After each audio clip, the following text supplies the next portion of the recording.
살아가면서 우리는 다양한 사람을 만납니다. 세상에는 다양한 사고와 성격을 가진 인간이 존재하기 때문이죠. 그래서 젊은 날 서로 상처 주기도 하고 위로받기도 하며 여러 인간관계로 인해 얽히고 설키며 살아갑니다. 그러나 이런 인간관계 중 피해야 할 유형이 있습니다. 괜히 얽혔다 피곤해지고 나에게 좋지 않은 영향을 끼치는 사람이 있는데요. 노년기에 접어드는 중요한 시기에 이런 유형은 특히 피하셔야 합니다. 사람 한번 잘못 만났다가 집이고 돈이고 재산이고 마음이고 다 주고 상처만 남길 수 있습니다. 오늘은 당장 손절해야 하는 사람 유형에 대해 소개해 드리겠습니다. 영상 시청하시고 내 주위에 있지는 않은지 살펴보시기 바랍니다. 안녕하세요. 행복한 노후입니다. 영상을 시청하시기 전 구독, 좋아요, 알림 설정 부탁드립니다. 자, 시작합니다. 첫 번째로 얻어먹기만 하는 사람입니다. 살다 보면 남에게 베풀 줄은 전혀 모르고 얻어먹기만 하는 사람들이 있습니다. 이런 사람들은 처음 한두 번은 내가 베풀 수 있어도 이런 것이 지속되면 사람의 마음에 대해 의심이 들기 시작합니다. 이런 사람의 특징은 받는 것은 고마운 줄도 모르고 당연하게 생각하며 나중에 해주지 않으면 오히려 역으로 화를 냅니다.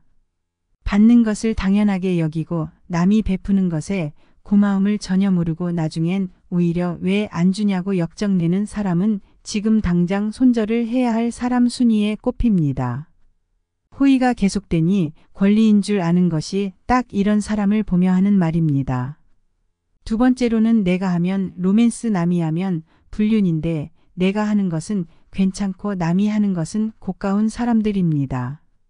이런 사람들의 특징은 자기 자신에게는 한없이 관대하고 남을 바라볼 때에는 한없이 엄격한 잣대를 들이밉니다. 진정한 어른이고 대인이라면 자신이 하는 것에는 엄격하게 돌아보고 남이 하는 것은 너그러이 용서할 줄 알아야 합니다. 하지만 이런 내로남불 유형의 사람들은 남이 자기에게 하는 말은 눈꼽만큼도 못 들으면서 자기가 남에게 하는 것은 그럴 수도 있는 것 아니냐라면서 뻔뻔한 태도로 일관합니다. 이런 사람의 특징은 배려가 없고 이기적이며 자기밖에 모른다는 것입니다. 자기 잘난 맛에 인생 사는 격입니다. 이런 사람은 남에게 미안하다는 사과 한마디 해본 적 없으며 본인의 잘못을 인정하는 것 또한 하지 않습니다. 또한 본인의 기분이 제일 중요하며 기본적으로 타인에 대한 배려가 전혀 없고 남들이 자기를 칭찬해 주거나 떠받들어 주기만을 원합니다. 이런 사람과 엮였다면 전혀 도움이 안 되는 사람이며 인생이 피곤하게 꼬일 수 있으니 절대 멀어지세요. 세 번째로는 가식적이고 앞뒤가 다른 사람입니다. 이런 사람이 위험한 이유는 앞에서 하는 행동만으로 전혀 그 사람의 마음을 알 수가 없고 속으로 어떤 흑심을 품고 있는지 전혀 알 수가 없기 때문입니다. 이런 사람은 내가 전혀 예측도 못하고 있다가 나중 가서 뒤통수 맞았다는 사례가 정말 많습니다. 앞뒤가 다른 사람은 앞에서는 사탕 발린 말만 해주고 전혀 자신의 진심을 드러내 보이질 않습니다. 앞에선 웃고 뒤에 가선 호박씨 까는 인간이 바로 이런 유형의 사람들입니다. 물론 사회를 살아가다 보면 내가 기분이 나빠도 숨기며 적절한 사회생활을 해야 할 때도 있습니다.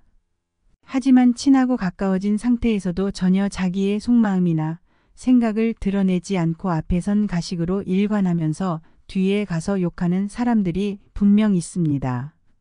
이런 사람들은 결국 내가 잘 되는 꼴을 못 보고 내가 잘 되면 배 아파하기 일쑤입니다. 진정한 우정이라면 친구가 잘 되는 것을 응원해주고 진심으로 함께 기뻐해 줄 줄도 알아야 합니다. 친구가 슬프고 힘든 상황에 처했을 때도 함께 슬퍼해주고 위로해줄 수 있어야 하죠. 이런 사람을 곁에 뒀다가는 마음은 다 주고 뒤통수 맞고 상처받을 수 있으니 미리미리 멀어져야 합니다.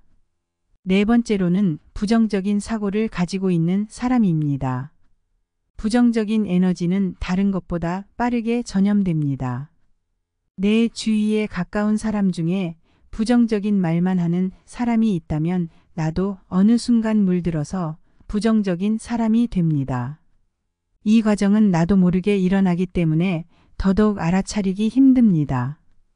부정적인 사람은 뭐만 하면 이거는 이래서 힘들다 저거는 저래서 힘들다라며 온통 부정적인 이야기만 잔뜩 늘어놓는 사람입니다.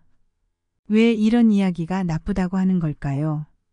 부정적인 말을 하면 실제로 부정적인 일이 일어납니다.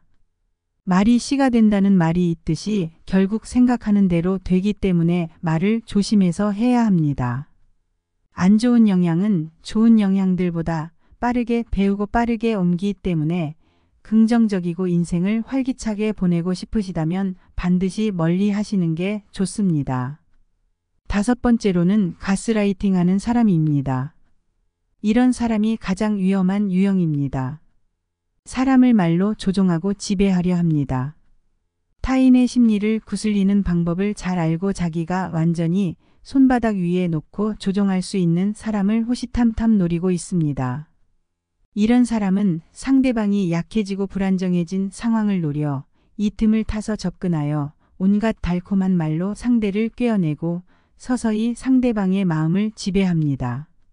하지만 이런 자들은 쉽게 구분해내기가 어렵다는 점입니다. 본인이 가스라이팅을 당하고 있는지조차 인식이 불가능합니다. 나의 상황이 힘들거나 객관적인 상황 판단이 흐려지고 믿고 의지할 곳이 없을 때 이들이 천사 같은 얼굴을 하고 나타나 달콤한 말로 유혹하기 때문이죠. 이런 사람은 의외로 가까운 연인이나 친구, 가족이 될 수도 있고 오히려 정말 가깝고 믿었다고 생각했던 사람에게 이런 뒤통수를 맞을 수 있다는 것입니다. 이런 사람에게 걸리면 나의 인생이 무너지는 경험을 하게 됩니다. 그러니 객관적으로 그 사람을 바라보고 스스로 걸러내야 합니다. 오늘은 인생에서 손절해야 하는 사람의 유형에 대해 소개시켜 드렸습니다. 이런 사람을 만나면 말년이 피곤해지며 인생이 무너집니다. 사람을 어떻게 사귀고 만나느냐에 따라 나의 인생 또한 바뀔 수 있습니다. 귀인을 만나면 대성하고 악인을 만나면 인생이 무너져 내리기도 합니다. 그러니 사람 보는 눈을 키워 걸러 사귀어야 합니다. 이미 사귀었더라도 괜찮습니다. 지금이라도 손절해야 합니다. 영상 참고하시어 말년에 편안한 인간관계를 유지하시기 바랍니다. 오늘 영상 유익하셨다면 구독과 좋아요, 알림 설정 부탁드립니다. 여러분들의 노년기가 황금기가 되기를 기원합니다. 시청해주신 구독자분들 감사합니다.